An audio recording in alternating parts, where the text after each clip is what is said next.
Olá e bem-vindos. Hoje o nosso mergulho vai ser um pouco diferente. A gente tem aqui um único documento, que é um comunicado de imprensa sobre o lançamento de um livro. O nome do romance é Férias em Praia Grande. E assim, à primeira vista, parece só marketing, né? Mas a nossa missão aqui é tratar esse texto como um pequeno mapa e tentar desvendar o que ele pode nos dizer sobre, sei lá, a alma de uma cidade, as motivações dos autores e como a ficção, às vezes, conta uma verdade que os fatos puros não conseguem alcançar. É uma ótima abordagem, porque um comunicado de imprensa, no fundo, também é uma ficção, não é? É uma narrativa muito bem controlada. Ela foi projetada para nos dizer exatamente como a gente deve pensar sobre o livro. Nosso trabalho, então, é ler o que não está escrito nesse comunicado. Ele nos dá as intenções, os temas que os autores querem destacar, o tom da obra. Vamos ver o que esse mapa sobre férias em Praia Grande realmente nos mostra. Certo, vamos começar a desdobrar esse mapa, então. A primeira coisa que, assim, salta aos olhos e que o texto faz questão de sublinhar é que a cidade de Praia Grande não é só um cenário. A frase que eles usam é que o município foi transformado em personagem central. Isso é muito forte. A cidade, segundo eles, tem contradições, memórias afetivas, dramas sociais e histórias invisibilizadas. E essa escolha de dar, digamos, agência a um lugar é um recurso poderoso. Transforma um ambiente de algo passivo para uma força ativa na história. A cidade age sobre os personagens, ela impõe condições, ela tem uma personalidade. Mas isso também traz um risco, não acha? Quando você transforma uma cidade real em personagem, você cria uma versão dela. E sempre vai ter gente que mora lá e vai dizer, espera aí, a minha Praia Grande não é essa. Nossa, é um ótimo ponto. Com certeza. Você corre o risco de repente, afastar justamente quem você quer homenagear. Mas parece que eles tentaram se proteger disso, sabe? Ancorando a ficção em elementos bem concretos. O texto menciona o Forte de Itaipu, fala de episódios históricos locais, figuras da cidade que serviram de inspiração. É como se eles dissessem, olha, essa é a nossa interpretação, mas ela está muito enraizada na realidade de vocês. É uma estratégia inteligente. Funciona em duas frentes, eu acho. Para quem mora lá, cria pontos de reconhecimento, valida as memórias, a cultura local. A pessoa pensa, eu conheço essa história, eu sei de quem eles estão falando. Isso gera uma conexão imediata, né? E para quem é de fora, como a gente, esses detalhes dão textura, dão profundidade para o mundo do livro. A cidade deixa de ser um cartão postal genérico de praia com sol e se torna um organismo vivo, com cicatrizes, com segredos. Sim, e eles até pegam o surf, que poderia ser só um clichê de história de verão, e elevam para algo mais sério, uma expressão cultural e social. Isso me diz que eles não estão interessados na superfície, sabe? É quase um registro antropológico através da ficção, tentando capturar a identidade daquele lugar. O que me leva a crer que essa abordagem da cidade como personagem é fundamental para o que eles querem discutir.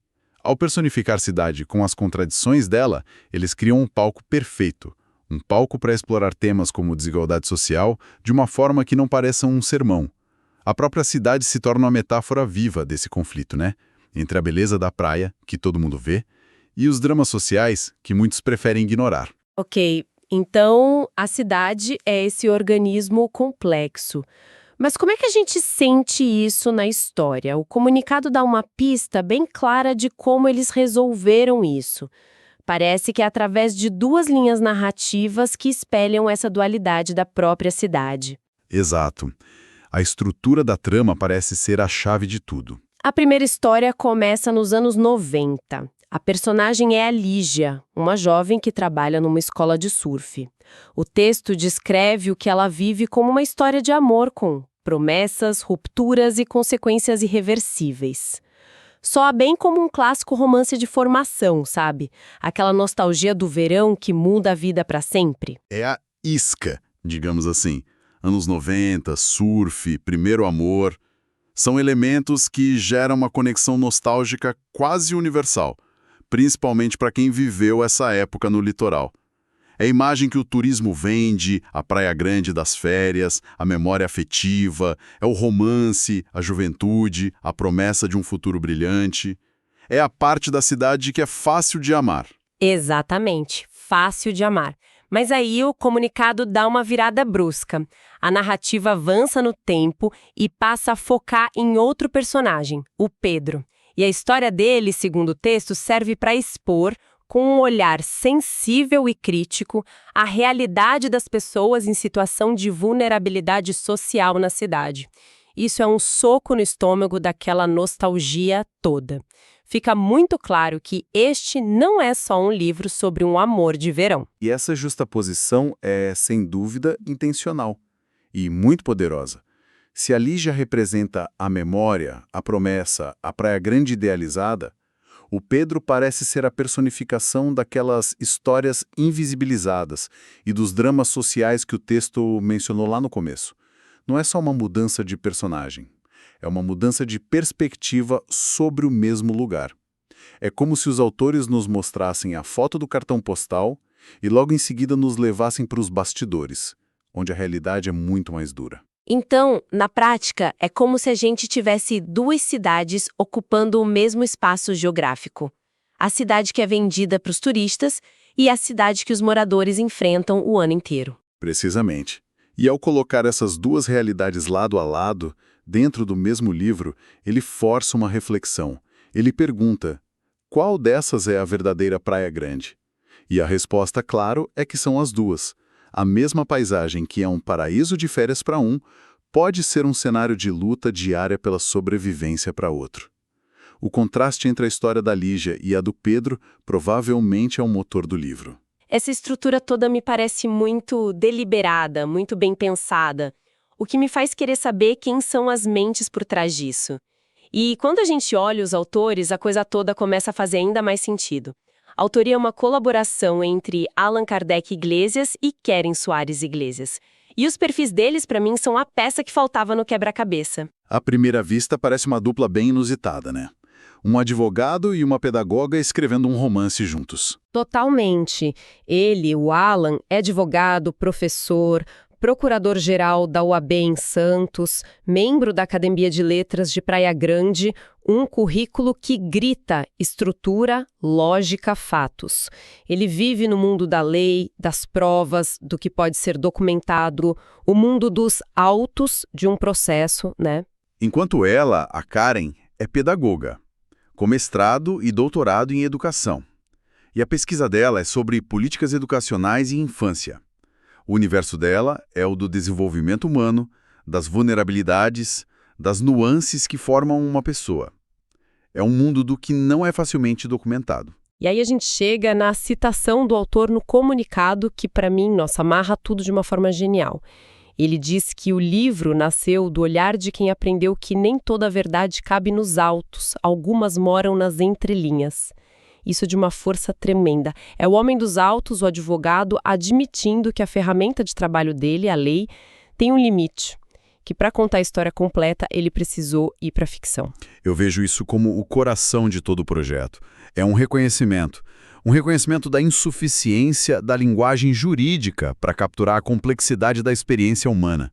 A lei precisa de fatos, de provas, de uma narrativa objetiva. Mas a vida não é assim. E a coautoria com uma especialista em educação e infância não é um acaso, né? Ela traz para o projeto justamente esse olhar treinado para as entrelinhas da vida, principalmente quando se trata de jovens em situação de vulnerabilidade, como o personagem Pedro. Então não é só a união de duas pessoas, é a união de duas visões de mundo. A análise crítica e estruturada do direito com um olhar humano e formador da pedagogia. Juntos, eles têm as ferramentas perfeitas para explorar tanto a estrutura social da cidade quanto as vidas que são moldadas por ela. Exatamente. Ele entende o sistema, as leis, os dramas sociais de um ponto de vista macro. Ela entende o impacto humano disso, o desenvolvimento das memórias afetivas, das vulnerabilidades, o lado micro.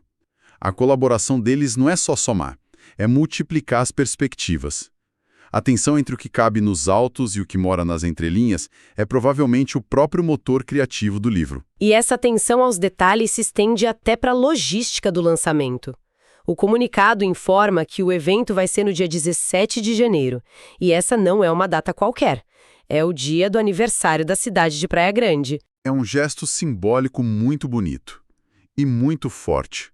É como entregar um presente de aniversário para a cidade.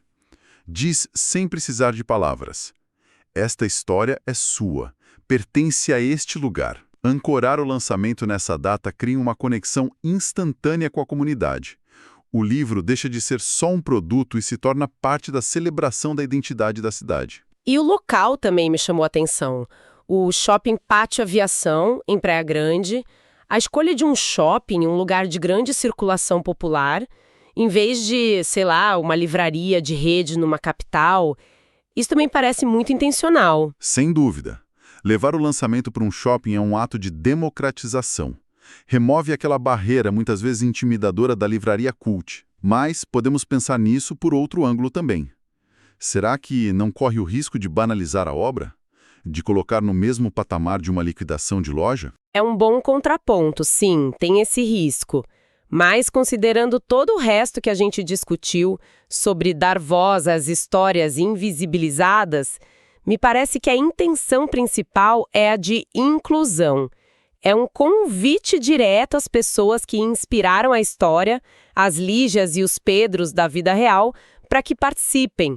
É dizer, esse livro também é para vocês. Concordo. Acredito que a balança pesa mais para o lado do pertencimento. É um gesto que reforça a ideia de que a cultura não precisa ficar confinada a espaços sagrados. Ela pode e deve acontecer onde as pessoas estão. É um convite para que a própria cidade se veja no espelho da ficção, se reconheça e reflita sobre si mesma, ali, no meio do seu dia a dia. Então, no fim das contas, o que a gente tem aqui... Começamos com um simples comunicado, e o que encontramos foi um projeto literário muito mais profundo. Uma história sobre como um lugar é, na verdade, muitos lugares ao mesmo tempo. E por trás disso, uma parceria fascinante entre o mundo da lei e o mundo da educação, ambos buscando uma verdade que os documentos oficiais não conseguem conter. E tem um último detalhe no texto que eu acho que vale a pena mencionar. Ele diz que este é o primeiro romance do autor, mas seu terceiro livro. As obras anteriores são da área jurídica. Isso mostra uma jornada, sabe? Um profissional estabelecido, respeitado num campo extremamente formal, sentindo uma necessidade, talvez uma urgência, de migrar para a ficção para conseguir se expressar por completo. É a busca por outra linguagem para contar outro tipo de verdade. Uma verdade que não se prova, mas que se sente. Exatamente. Ele não abandonou o direito, mas percebeu que precisava de outra ferramenta, uma ferramenta para dizer o que os autos não permitiam. E isso me deixa com uma pergunta para a gente pensar, algo que vai muito além de Praia Grande. Se um advogado, um profissional cuja vida é dedicada à verdade documentada, precisa escrever um romance para revelar as entrelinhas da cidade dele, que histórias sobre os lugares onde a gente vive também estão escapando dos registros oficiais, das notícias, quais são as verdades não ditas da nossa própria rua, do nosso bairro? E, talvez o mais provocador, quem seriam as pessoas, os advogados, os pedagogos, os médicos, os comerciantes, que teriam a combinação única de experiências para conseguir contá-las?